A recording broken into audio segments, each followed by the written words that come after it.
საქვეყნო ყურებ ტელეკომპანია ახალს და გადაცემა 20 წუთი. დღეს ნამდვილად განსხვავებული 20 წუთი გვაქვს, რადგანაც სტუმრად ყავს პირადად ჩემთვის ძალიან საპასუხისმგებლო სტუმარი, 10 შვილის დედა, შორენა აბაზაშვილი. მოგესალმები შორენა, მადლობა რომ ხარ ჩვენი სტუმარი.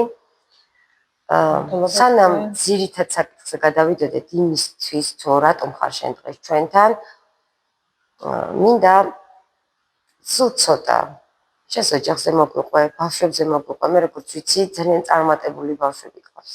დიახ. მე მყავს 10 შვილი, 6 ბიჭი, 4 გოგო. ვარ სოციალურად დაუცველი მრავალშვილიანი დედა. აქედან მოყავს ტაიკვანდოისტი შვილები, რომლებიც ძალიან წარმატებულები, დადიან კლუბ დოჯოში. მყავს კალათბურთელი, საკმაოდ წარმატებული ბიჭი. და კიდევ ძიუდოზე დადის, რომელიცაც აქვს წარმატების დიდი შანსი და წარმატჯიში ცეკვა ჩართულები არიან ყველანაირად ბავშვები სპორტულ განვითარებაში თუ ხელოვნების დარგში. და წარმატებასაც მიაღწიეს უკვე. ევროპაზე გავიდა ტაიკვანდოდან გოგო, რომელმაც გოგო. კი, გოგო სამჯერ ვერაფერი ვერ ჩამოიტანა, სამაგეროდ ეხლა ბოსნიაში და ჩამოიტანა მედალი, ბრინჯაოს მედალოსანი გახდა. ძალიან კარგი. უამრავი წარმატება მათ. ყველაზე პატარა რამხელა და ყველაზე უფროსი რამდენი წლის არის? 17 წლის არის უფროსი და პატარა 10 წლის და 10 თვის. იყო მრავალშვილიანი დედა. მართლა ძალიან რთულია. რთულია ყველანაირად. ეკონომიკურად, სულიერად, განათლების კუთხით ძალიან ბევრ სირთულეს აწყდებით. თუმცა ყველაზე დიდი სირთულე, რაც ჩვენი საუბრის შემდეგ გამოიკვეთა, არის ის, რომ თქვენ ცხოვრობთ ქირით და გაქვთ უსახლკარო სტატუსი. მე მინდა ახლა მოგვიყვე, ვის მიმართე, რამდენი ხანია რაც ქირით ცხოვრობ? ქირით ცხოვრობ უკვე 14 წელიწადია. სადაც სტატუსი რაც მომენიჭა, იქიდან გამომდინარე დავდივარ ქირიასთან დაკმაყოფილებაზე, მერიაში ვიყავი, გამგეობაშიც ვიყავი, შემომთავაზეს ქირით დაკმაყოფილებაზე, მაგრამ მე პატრონე უარზე წამოვიდა, იმიტომ რომ იმაზე ნაკლებს მართმევს თანხას ამ ეტაპზე, რაც უნდა გაუმართვეს ქირა და რომ შემომთავაზეს სხვა ბინა მეშოვა, ფაქტიურად 5 შვილით არავინ მიშველთა საკუთარ ბინაში, არც გირით, არც კი 10 შვილით, ხო საერთოდ მის შემიშვებს სხვაგან, ამიტომ გადავწყვიტე ისევ ამ ბინაში დავრჩე და მე გადავიხადო ეს თანხა. მეხმარება მერია კი სოციალურს ვიღებ, მრავალშვილიანობის მეცხრება, მაგრამ მოგიხსენებათ დღევანდელი ფასები, კატასტროფა ჩემთვის და მრავალშვილიანი ოჯახებისთვისაც.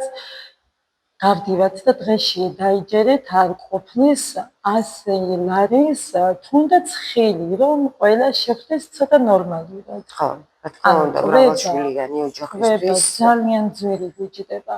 აქედან გამომდინარე, ვერანაირად ვერ ვახერხებთ თანხის შეგროვებას. რომ რაღაც შევიძინოთ, ჩვენი გქონდეს, ან ვიგერავთ და ამიტომ მიმართ მერიას უსახლკარო სტატუსი მომანიჭეს. ვარ უკვე მომლოდინესიაში, მაგრამ არ ვიცოდი დაკმაყოფილებელი ბინით. ეს რამდენი წელია მომლოდინეთა სიაში ხართ? უკვე ეხლა წელს რომ დაიდო სია, მაშინ უკვე გადამოყვანეს, მანამდე არ ვიყავი.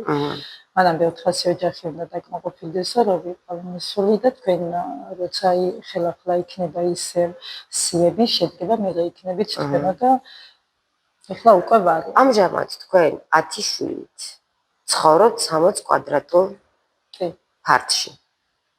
რაც სანერთულია. ბავშვები რომ მიზრდებიან, ძალიან რთულია. სწავლაში უშლიან ერთმანეთს ეს პატარები, მით უმეტეს ძალიან რთულია. რომ ისწავლონ და მადლობა უფალს სწავლდაც სწავლობენ როგორც შეუძლიათ, მიყვებიან სწავლასაც, მაგრამ ძალიან ვიჭირს. ამ ეტაპზე თქვენ ბუნებრივი არსად არ მუშაობთ, იმიტომ რომ 10 შვილის დედა სოციალურზე ერთს მოასწრებთ და მით უმეტეს ამაზე დიდი სტატუსი, ტიტული, არ ვიცი, პროფესია არ არსებობს, ხართ დედა, ხო? კი, ნამდვილად. დედობის ფასი არაფერია, ვცდილობ, რასაც სოციალურს ვიღებ, ვანდომებ ბავშვების სწავლა, განვითარება, სპორტულად იყვნენ დატვირთულები, რაც დღეს მოგიხსენებათ, როგორი რთულია ბავშვი კი არ გაზადო, აღზადო. ამიტომ ჩართული მიყავს იმ სოციალურ შემოსავალს, რასაც ვიღებ, ვიხდი ამ გადასახადებში და აქ მიდის ძირითადად ჩვენი თანხა. ანუ ახლა მე როგორც გავიგე, მოვლოდინეთა სია შეიძლება ეს გაგრძელდეს რამდენიმე წელი. 4 წელი. 4 წელი. შესაძლებელია კიდე 4 წელი უნდა ელოდო. კი. აი შემდეგ რა იქნება 4 წლის მერე, ახლა ამას ვერავინ ვერ კითხვის, ხო? ზუსტად დაკმაყოფილდები თუ არ დაკმაყოფილდები? როგორც მეუბნებიან, რომ რეკავ დაკმაყოფილდები ჯერ არ არის ფინანსები მერიაში, ანუ დავრეკეთ ხელხაზე, ორჯერ და თავი თვითონაც უნდა დამეკონტაქტდნენ, რომ უკვე გადასული ხარ მომლოდინეს სიაში და როდის იქნება რომ კითხე რიგითობა თუ არის არამე არაფერი არ არის რიგითობა ჩვენ წინასწარ არ ვიცით ფინანსები როცა გამოჩნდება მერიაში თქვენ დაკმაყოფილებთ მაგ შემთხვევაში უკვე ჩვენ დაგიკავშირდებით და ეს იყო და ეს და ორჯერ დავიკეთ ხელხაზე მაინტერესებდა კიდევ თუ იყო რაიმე ინფორმაცია ახალი მაგრამ იგივე პასუხი მივიღე თვითონ დაგიკავშირდები. აი სადმე სოფლად თუ გაქვთ სახლი ან რაიონში თუ გაქვთ? მე მშობლები აღარ მყავს, ჩემი ძმა ცხოვრობს იქაც ძალიან ისეთი პირობებია ძალიან რთული და ცუდი, გასაკეთებელი მთლიან სახლი და ზუგდიდში დედამთილ მამამთილი სადაც ცხოვრობს. ფაქტიურად თქვენ ხართ აბსოლუტურად ნამდვილად ჩვენ არ ვიყავთ ერის გარეშე დარჩენილები. მე არ ვიცი, აი მართლა ძალიან გაოცებული ვარ, შეიძლება ითქვას, რომ გაბრაზებულიც ვარ, იმიტომ რომ 10 შვილის დედა თან მით უმეტეს იმ ფონზე, როდესაც მუდმივად გვესმის გამრავლდით ქართველები, მიუხედავად დემოგრაფიულ პრობლემას, აი ასეთი პრობლემის წინაშე რატომ უნდა იდგეს, ნამდვილად არ არის ეს რთულად გადასაწყვეტი პრობლემა და ახლა მე შორენესთან ერთად მინდა მოგმართოთ თქვენ საქართველოს ხელისუფლებას, ბიზნესმენებს, რომლებიც ასე ძალიან მრავლად ხართ ჩვენს ქვეყანაში, იმ პარლამენტარებს, რომლებიც მილიონერთა სიაში ხართ და მოგმართოთ სამშენებლო კომპანიებს. ქვეყანაში არსებობს რაღაც ადამიანური და არსებობს სოციალური პასუხისმგებლობა. იქნებ ნებისმიერმა თქვენთაგანმა გამოიჩინოს ასეთი პასუხისმგებლობა და აი ამ 10 შვილის დედას, თუნდაც შეღავათიან ფასებში, თუნდაც ეტაპობრივი გადახდით, ან თუნდაც უბრალოდ საჩუქრად. ჩვენ გვაქვს იმის საშუალება და ჩვენს ბიუჯეტს აქვს იმისი ფუფუნება, რომ ასეთ ოჯახებს, აი ასეთ ბავშვებს, რომლებიც ძალიან წარმატებულები არიან და საქართველოს სახელი გააქვთ სპორტით თუ ხელოვნებით საზღვრებს გარეთ, აცნობენ ჩვენს ქვეყანას უცხო ადამიანებს, უბრალოდ სტიმული მივცეთ, დახმარების ხელი გავუწოდოთ და ხშირად ფიქრობ ხოლმე და დღეს მთელი დღე სანამ შორენა ჩვენთან სტუმრად მოვიდოდა, ფიქრობდი იმაზე, თუ რამდენად კარგი იქნებოდა აი აქ საზოგადოების გაერთიანება. ჩვენ შეგვიძლია ერთად ყველაფერს შევძლებთ. სწორედ ამიტომ მოდით დღეიდან რაღაც ახალი, რაღაც პოზიტიური, რაღაც საჭირო საქმე გავაკეთოთ ყველამ ერთად, არ იყოს აქ გარჩევა და აი ამ 10 შვილის დედას უბრალოდ პატარა სიხარული მივცეთ. ფუფუნება არა, თავზე ჭერი. ეს ხო ელემენტალურია, საკუთარი სახლი ჰქონდეს მრავალშვილიან ოჯახებს. არის საჭირო სახელმწიფო დაუდგეს მრავალშვილიან ოჯახებს გვერდში, თუნდაც აი სწავლა ძალიან რთულია დღეს მით უმეტეს თუ გინდა რომ ბავშვს უნდა სწავლა და ამ დროს ფინანსები არ გაქვს. კი.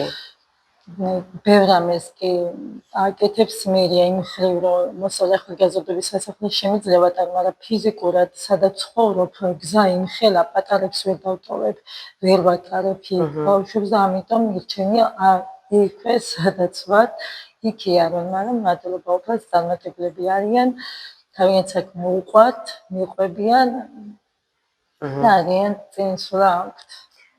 ბავშვებს ჰქონდეთ თავიანთი ჭერი, რომ ყველა შეეძლოს მეცადინეობა და 10 შვილის დედა არ ცხოვრობდეს 60 კვადრატში, რაღაცნაირად ხალხის დახმარებით, სახელმწიფოს ჩართულობით სკოლაში ზუსტად აი ამ სიტუაციიდან გამომდინარე, სივიწროვიდან გამომდინარე, მეხუთე კლასელი გოგო მეორე დღეს ანუ ქართული ვერ მოასადა და იმდენად ნერვიულობდა, ვერ მოამზადა, რომ ტყუპები 4 წელსები ყავს სახლში და არაცადეს სწავლა. საერთოდ არაცადეს გვიანობამდე და ძალიან განციდა და მე მასწავლებელს რა თქმა უნდა შევეხმიანეთ და ვუთხარით რომ ესეთი სიტუაცია იყო აი პასუხისმგებლობაც რამხელა პასუხისმგებლობა ქონია უკვე ჯერ კიდე პატარა ბავშვს. მადლობა შორენა. მადლობა. რომ იყავი ჩვენთან. ჩვენ კი ახლა მეორე სტუმართან გავაგრძელებთ საუბარს, რომელიც სტუმარიც სპეციალურად მოვიწვიე ზუსტად ამ თემიდან გამომდინარე.